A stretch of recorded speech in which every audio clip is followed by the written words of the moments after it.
Alors, dans cette vidéo, je vais vous parler de la pilosité féminine. Bon, on le sait, il existe plein de moyens de s'épiler, d'accord? Donc, qui sont avec la cire d'abeille ou encore avec d'autres produits, par exemple des épilateurs électriques ou alors l'épilation à lumière pulsée en fait, c'est-à-dire qu'en fait ça va neutraliser la racine jusqu'à ce qu'à un moment donné le poil ne pousse plus. Mais il existe aussi une autre solution, c'est-à-dire eh bien, la peau de la vieillesse qui en général ne fait plus pousser le poil. Donc moi je sais que dans le monde, les femmes qui sont en général poilues plus que d'autres, eh bien, ce sont les femmes du sud, de la Méditerranée. On connaît par exemple le Maghreb, le Portugal. Comment se débarrasser de cette pilosité naturellement, définitivement, sans se prendre la tête, avec ni les pinces épilées, ni par conséquence de perdre les cheveux, ni de perdre les sourcils par exemple, ni les cils. Moi, je me rappelle de deux situations. La première, c'est que les femmes à barbe existent. C'est-à-dire qu'en fait, ce ne sont pas des femmes qui ont des petits poils qui poussent par-ci, par-là. Ce sont des femmes qui ont une barbe, des vraies barbes. D'accord? Et avant, c'était utilisé comme phénomène de spectacle, donc source de l'emploi, pour la femme d'il y a très longtemps. C'est-à-dire que l'emploi de la femme n'a pas existé pendant de nombreux siècles, sauf récemment, par exemple de ce siècle en France. L'emploi a toujours existé pour la femme qui était reine ou princesse, puisque c'était son rôle. Mais au-delà de ça, dans la population, il s'agissait quoi des paysannes. D'accord? C'est-à-dire celles qui cultivent la terre, celles qui s'occupaient de l'entretien de leur maison personnelle à des fins artisanales que le mari allait vendre, commercialiser dans le village. D'accord? Donc on ne l'appelait pas emploi à l'époque, on l'appelait la vie du quotidien. Mais au temps de ces femmes à barbe, elles sont apparues concrètement comme des femmes salariées employées qui étaient utilisées pour le spectacle. D'accord? Des personnages incroyables, quoi, rares. Et donc, elles étaient payées par ça. Alors, donc pour rester sur l'histoire du poil, qui bien sûr n'est pas bienvenu parce que le poil appartient en général bien à l'homme. C'est-à-dire que c'est l'homme qui a la barbe et la femme n'a pas de barbe. À savoir pourquoi. Par exemple, la femme se maquille et l'homme ne se maquille pas s'il veut. Il peut décorer son visage de sa barbe. D'accord? Donc, ça veut dire que nous, on peut se décorer par le maquillage et eux, les hommes, en fait, ils peuvent faire, je sais pas moi, une petite fine, une petite plus épaisse, une petite plus, voilà, là, couper là, couper là, couper là. Ça donne des nouveaux visages. Donc, en fait, la barbe, pour l'homme, est le signe de la capacité d'avoir différents visages. Et après, il adapte selon ce qu'il préfère. Ce qui lui va le mieux, c'est-à-dire quel visage, grâce à sa barbe, ou pas, eh bien, lui permet d'être mieux. Voilà, en fait, vraiment, on peut dire, quand un homme se rase, il a un visage complètement différent. D'accord? L'apparition de la barbe lui donne un nouveau visage. Alors que, par exemple, la femme qui se coiffe différemment n'a pas de nouveau visage. On reconnaît, c'est le visage qu'elle a, mais l'apparition des poils sur le visage permet l'obtention d'un visage nouveau, c'est-à-dire d'une connaissance nouvelle. C'est-à-dire la capacité de se métamorphoser. D'accord? Donc la base de la barbe, c'est-à-dire la capacité des métamorphoses. On connaît comme jouet Barbie. Alors Barbie, est-ce que ça a un rapport avec la barbe, etc. Bien sûr, on n'a jamais représenté de Barbie avec une barbe.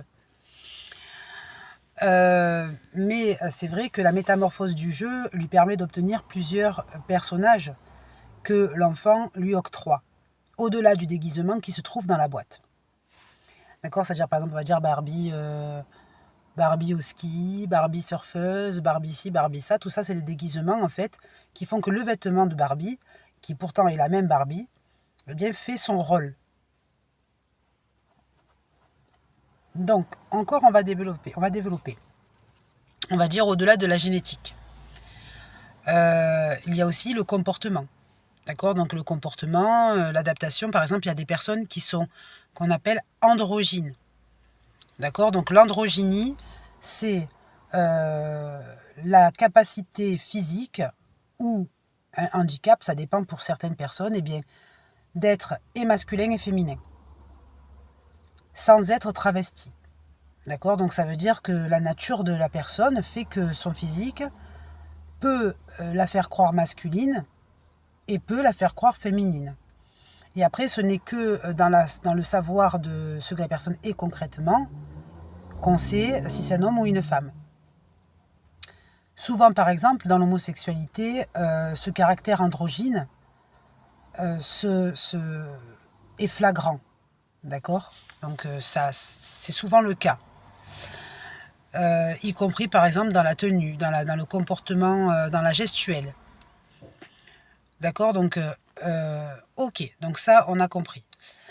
Maintenant, que faire? Si par exemple, vous avez eh bien, une pilosité qui n'est pas adaptée à ce que votre être est. D'accord? C'est-à-dire qu'en chair et en esprit.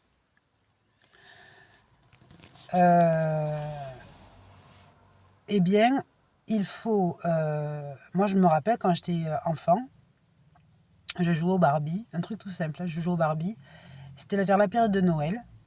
Et on avait gardé des raisins secs qu'on n'avait pas mangés parce que bien sûr on préférait d'abord les chocolats, etc., etc. Donc les raisins secs, ils faisaient partie des 13 desserts. Mais on les avait gardés et ils sont restés jusqu'à ce que je découvre que ça pouvait être le faux repas de Barbie. Puisque c'est tout petit, d'accord. Donc je jouais, j'avais un camping-car et tout. Et je disais, bon, est-ce que tu veux manger tiens, le repas et tout ça. Et en fait, le repas, c'était les petits raisins secs.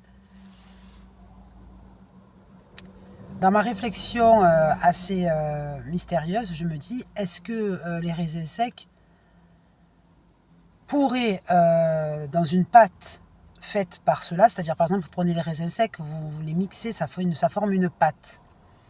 D'accord? Et cette pâte, mélangée au poil de la personne, pourrait neutraliser la pousse non adaptée. D'accord? Alors, pourquoi je dis ça? Parce que dans les Barbies, en fait, le caractère sexuel est toujours bien maintenu par les enfants. C'est-à-dire que, par exemple, peu importe, on a compris qu'une Barbie, ça reste une Barbie, et un Ken, ça reste un Ken.